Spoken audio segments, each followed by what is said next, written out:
Now we are almost done with the persuasive essay. So what I'm going to do now is I'm going to give you some final tips, just some final sort of pieces of advice when it comes to writing your persuasive essay. Um, and what these are based on is sort of what the what the marker is going to be looking for, and then also just sort of what makes something good in terms of being persuasive. Okay, so uh, tips for improvement. So the first thing is your main argument should be factual and logical. So the first thing that you need to focus on when it comes to your persuasive essay is you want to focus on having a solid, logical, factual, uh, basically evidence-based argument. So before you start thinking about using, emotional type of language or thinking about being dramatic or anything like that, what you want to do is you want to first of all just ask yourself, does my argument make sense? Uh, if a stranger heard my argument, would they agree with it? If so, why? And if not, why not? So think about, does your argument make sense? Now, the way to make sure that it is factual and logical is in by doing the following. So the first thing is to make sure that it's factual. You want to make sure that your points, okay, the points that you make are backed by statistics, facts, and quotes that relate to research and official statements by experts. So you want to basically reference, sort of official statistics. You want to reference like established facts. Basically, you want to be referencing like real evidence to back up kind of what you're saying. That's the first thing. The second thing is you want to make sure that your points, your argument is logically sound. Now, all that means is basically the points you make should it should make sense. Okay, that's probably the easiest way that I can put it. So whatever you say should make sense. For example, if you say animal testing is wrong, and then your first point is animal testing is wrong because uh, because it's inhumane, then you need to say, and then here would be like your sort of argument. This would be like a logically sound argument. Uh, things which are inhumane, meaning like um like torture, that kind of thing, that's inhumane. So things that are sort of violent or mm, uh, that hurt things unnecessarily, those things are wrong.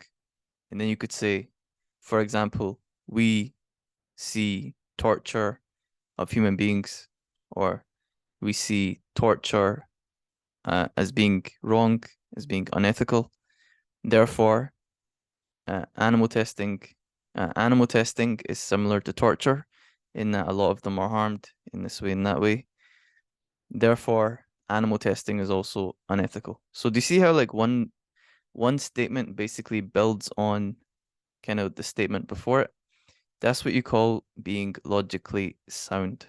It's the statement, the conclusion building on the statement before it. Okay.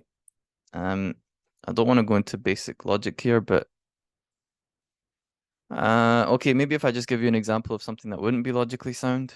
Um, we'll take the same example. We say animal testing is wrong because it's inhumane. Excuse me. So we say animal testing is wrong because it's inhumane.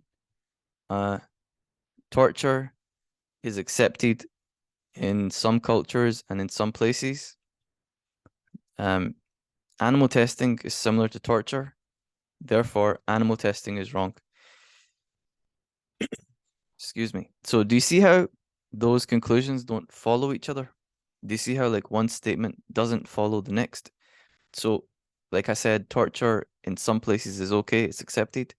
And then I said animal testing is like torture, and then I said so animal testing is wrong. Do you see how like it doesn't follow? It's not the same. So that would be something that would be logically not sound. Okay, that would be not a good logical argument. Anyway, the best way to sort of think about this is, does it make sense? When you hear it, you should be able to tell just instinctively if it makes sense or not. If it doesn't make sense, just think about why. Go to your argument again, look at the bits that stick out to you, and then just try and work out how you can reword them or how you can change them until they do make sense. Okay. Then the next thing is, once you've got that solid structure, so write your essay, first of all, first draft, just based on logic and fact. Okay, don't worry about sort of dramatic word choice or anything like that. Just base it on logic and fact. And then once you've done that, then you can go ahead and come back and redraft it based on with adding in the emotions, adding in the story. You can put the story in the first draft. I just mean, don't worry about sort of the emotional stuff. Just think about the logic and think about the facts. Okay. The next tip I have for you is, you want to make sure, okay, that you think critically. Think critically. And please write this down. Think critically. This is a life skill as well as a persuasive essay skill. So even though you're pushing for one side of the argument, all right, you should be very aware and have a good understanding of what the people who disagree with you, what they think. So even though you're on one side, and in your persuasive essay, you should be on one side. You should be on the side that you believe in. You should at the same time have an understanding of what those people who disagree with you, what they think and what they believe, and also why they think that. Doing this, okay, doing this will make your essay stronger, because you'll be able to sort of pick apart what they're saying in like a real way. You'll be able to actually focus and sort of zoom in on what what the people who disagree with you, what they actually say, and you'll be able to show why it's not correct. And then also, and I'd say personally, this is the more important part. Doing this is very important for life. Okay, thinking critically will make you a better human being. It will make you more open-minded, more tolerant of other people's opinions. So as your teacher, if I can give you anything, I would give you an open mind, right? And the ability to think critically. The ability to think critically is strength.